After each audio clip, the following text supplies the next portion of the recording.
warahmatullahi wabarakatuh.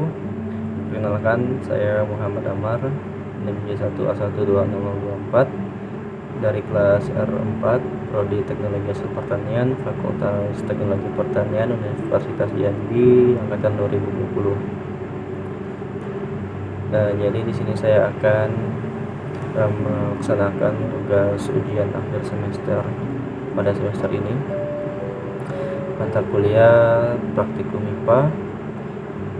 Jadi sebelum ke penyampaian materi yang akan saya jelaskan nanti, saya juga mengucapkan terima kasih pada para dosen pengampu mata kuliah praktikum MIPA ini yang telah memberikan arahan dan bimbingannya untuk dalam melaksanakan ujian akhir semester ini. Baik, jadi dalam ujian akhir semester ini ada beberapa materi yang akan saya bahas atau akan saya jelaskan nantinya. Jadi yang pertama ada materi pertumbuhan mikroba, kemudian titrimetri, terus gravimetri, spektrofotometri, dan terakhir kromatografi. Baik, masuk ke pembahasan materi yang pertama tentang pertumbuhan mikroba. Jadi mengenai pertumbuhan mikroba, saya akan menjelaskan tentang pengenceran mikroba. Jadi pengenceran mikroba adalah pembuatan larutan yang lebih lemah atau sedikit dan kurang terkonsentrasi. Dalam mikrobiologi disebut juga dengan log dilution atau pengenceran log. Log dilution itu sendiri atau pengenceran log adalah pengenceran 10 kali lipat, yang berarti konsentrasi itu dikurangi dengan kelipatan 10 dan harus mendapatkan rasio 1/10. Angka 1 itu mewakili jumlah sampel, dan angka 10 mewakili ukuran sampel finalnya atau sampel akhir. Kemudian ada satu contoh pengenceran pada mikroba dengan prosedur atau langkah-langkah sebagai berikut.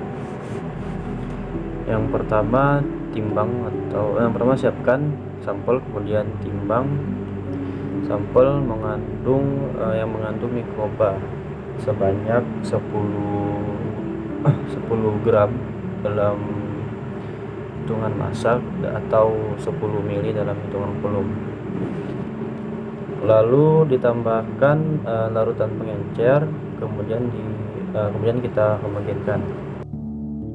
Lalu dari hasil pengenceran yang pertama tadi yang telah kita homogenkan, kemudian ambil lagi 1 ml, masukkan ke dalam tabung yang berisi 9 ml larutan pengencer, lalu dihomogenkan lagi, itu dengan tujuan agar mendapatkan hasil 10 pangkat minus 2. Dari itu kemudian dilanjutkan dengan pengenceran hingga mendapatkan hasil 10 pangkat minus 6. Untuk proses pengenceran itu sendiri harus selesai dalam 30 menit dengan tujuan untuk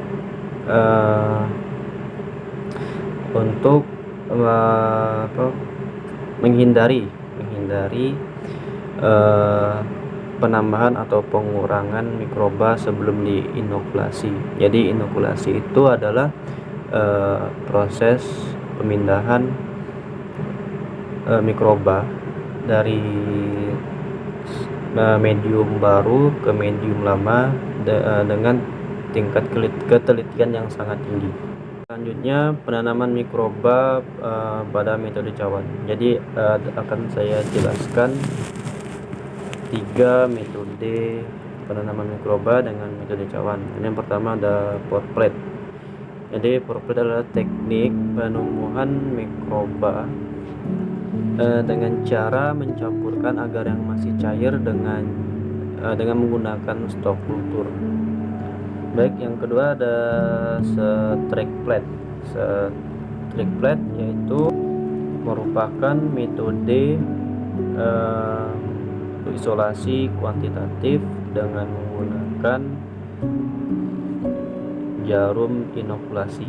Terakhir yang ketiga ada spread plate, adalah teknik pertumbuhan mikroba dengan cara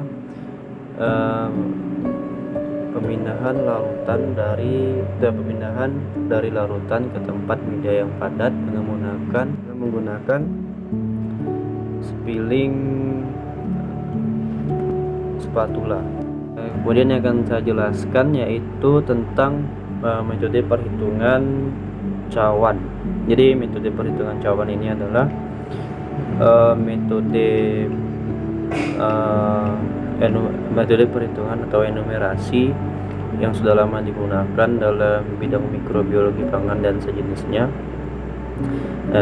dengan tujuan untuk mendapatkan perhitungan jumlah mikroorganisme. Jadi enumerasi itu dijelaskan tadi adalah suatu metode perhitungan mikroba tanpa diidentifikasi, seperti contoh misalkan tanpa mengidentifikasi bakteri atau jamur atau virus yang terdapat dalam suatu mikroba. Kedua, pembahasan tentang materi titrimetri. Jadi titrimetri merupakan suatu metode analisis kuantitatif dengan menggunakan titrasi. Jadi titrasi adalah cara untuk mengetahui konsentrasi suatu larutan. Titrimetri juga didasarkan pada perhitungan stoikiometri. Kemudian untuk langkah-langkah atau contoh dari analisis titrimetri asam basa. Kemudian untuk prosedur atau langkah-langkahnya sebagai berikut. Kita menggunakan satu sampel berupa C6 H8O7 atau air jeruk nipis. Jadi yang pertama, siapkan sampel tersebut, lalu tuang ke dalam labu ukur 100 ml plus juga ditambahkan aquades sampai tanda tera. Kemudian ambil sebanyak 10 ml sampel tadi, masukkan ke dalam Erlenmeyer 100 ml, kemudian ditambah indikator PP sebanyak 2-3 tetes. Lalu masukkan NaOH. Tentunya NaOH ini sudah kita tentukan konsentrasinya dan juga telah dimasukkan ke dalam buret. Jadi siapkan NaOH dan masukkan ke dalam buret sebanyak 100 ml. Lalu titrasikan sampel yang telah kita larutkan tadi atau kita homogenkan dengan aquades di bawah buret dengan menggunakan NaOH. Lalu buat buret hingga tercapai titik ekivalen. Jadi titrasi sampel tersebut hingga mencapai titik ekivalen, singkatnya begitu. Ini titik ekivalen ini adalah suatu titik atau suatu titik akhir di mana asam dan basa itu telah tercampur atau telah mendapatkan titik keseimbangan. Lalu masuk ke perhitungan konsentrasi pada sampel tadi, yaitu C6H8O7. Jadi rumusnya seperti pada gambar yang akan dipaparkan. ml dikali N, NaOH dikali Fp dikali Mr per massa sampel dalam gram dikali 100%. Jadi MlNaOH adalah NaOH yang diperlukan itu sebanyak 9,36, kemudian dikali N-nya atau konsentrasi dari NaOH, kemudian dikali Fp 10, kemudian dikali massa molekul relatif dari C6H8O7 yaitu 192 per 10 mili. 10 mili ini kemudian kita konversikan menjadi miligram itu sebanyak 10.000, kemudian dikali 100%. Lalu hasil dari perkalian 9,36 dikali 0,1 terdapatlah 0,936, lalu dikali 10 dikali 192 per 10.000 mg dikali 100%. Kemudian hasil kalkulasi tersebut terdapatlah 1797,12 per 10.000 mg, kemudian dikali 100%. Hasil dari kalkulasi itu didapatlah hasil 0,17971 dikali 100%. Kemudian hasil akhirnya terdapat 17,9717 atau kita bulatkan menjadi 18%. Selanjutnya materi tentang gravimetri. Jadi saya akan menjelaskan teori atau teknik dalam praktek gravimetri ini.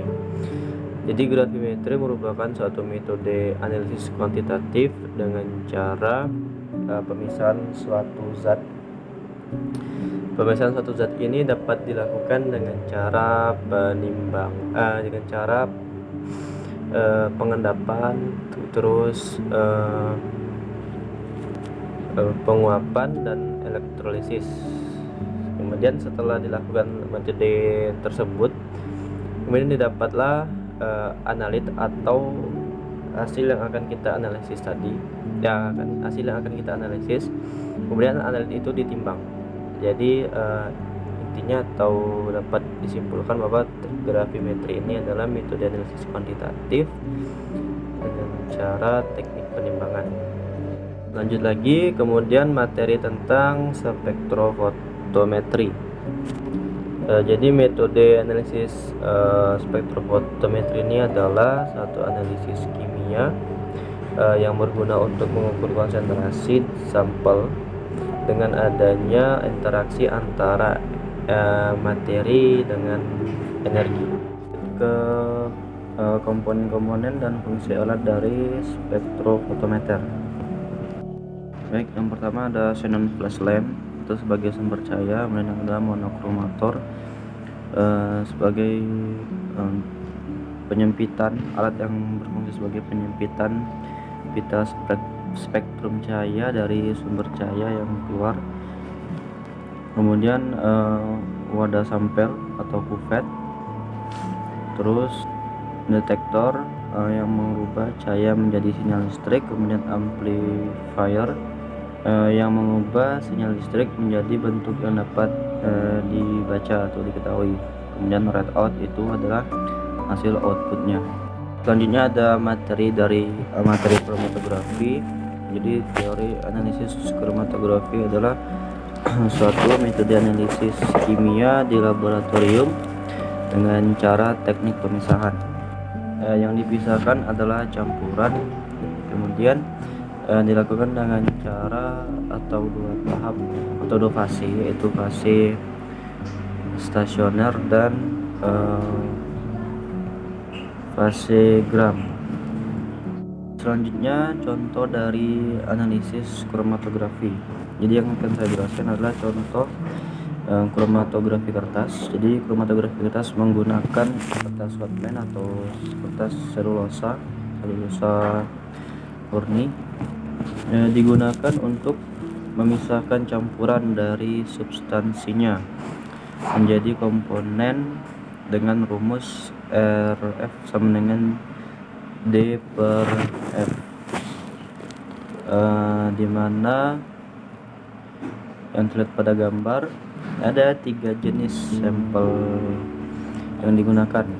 Dari hasil pemisahan dapat diketahui bahwa nilai F sama dengan 7,5 dan nilai D sama dengan 2,7 cm. Begitu juga dengan F tadi, satuannya juga cm. Sehingga dapat diketahui RF dengan rumus tadi, RF sama dengan DF 2,7 per 3,5 sama dengan hasilnya 0,36. Kemudian contoh analisis dari gravimetri. Jadi contoh analisisnya berupa analit NaCl. Jadi NaCl ini akan kita pisahkan terlebih dahulu, tapi tidak dapat dipisahkan secara langsung. Pemisahan ini membutuhkan senyawa berupa AgNO3 untuk pemisahannya. Nah, kemudian AgNO3 ini akan direaksikan dengan Cl. Nah, dari reaksi tersebut terbentuklah senyawa baru. Kemudian senyawa ini akan mengendap. Nah, dari endapan itu nantinya akan ditimbang, analitnya ditimbang, kemudian hasil dari penimbangan akan dimasukkan ke dalam rumus, yaitu berat endapan sama dengan BM zat yang dicari per BM senyawa yang diendapkan. Baik, terima kasih. Sekian yang dapat saya sampaikan mengenai tugas ujian akhir semester pada semester 2 atau semester genap ini. Mohon maaf bila terdapat kekurangan dan kekeliruan. Saya akhiri. Wassalamualaikum warahmatullahi wabarakatuh.